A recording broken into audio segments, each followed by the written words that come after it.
மாவட்டம் அணைக்கட்டு தொகுதியில் உள்ள தமிழக வெற்றி கழக நிர்வாகிகள் அஇஅதிமுக கழக பொதுச் செயலாளர் எடப்பாடி பழனிசாமி அவர்களின் தலைமையை ஏற்று அதிமுக மாவட்ட கழக செயலாளர் தா வேலழகன் அவர்களின் ஆலோசனையின் பேரில் அணைக்கட்டு ஒன்றிய கழக செயலாளர் சேரன் அவர்களின் முன்னிலையில் தமிழக வெற்றி கழகம் மற்றும் மாற்றுக் கட்சியினரை 50க்கும் மேற்பட்ட இளைஞர் அதிமுகவில் இணைத்து கொண்டனர்.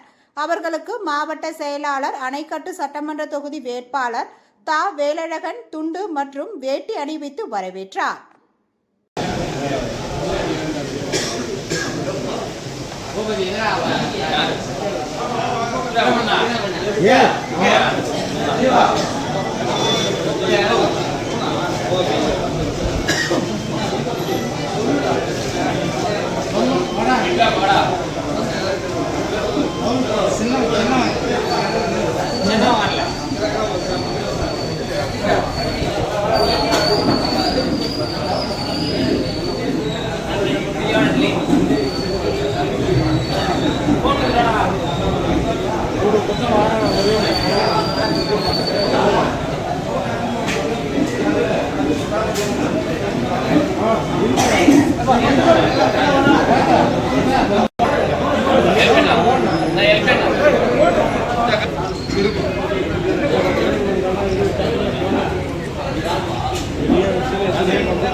ஆனந்தம்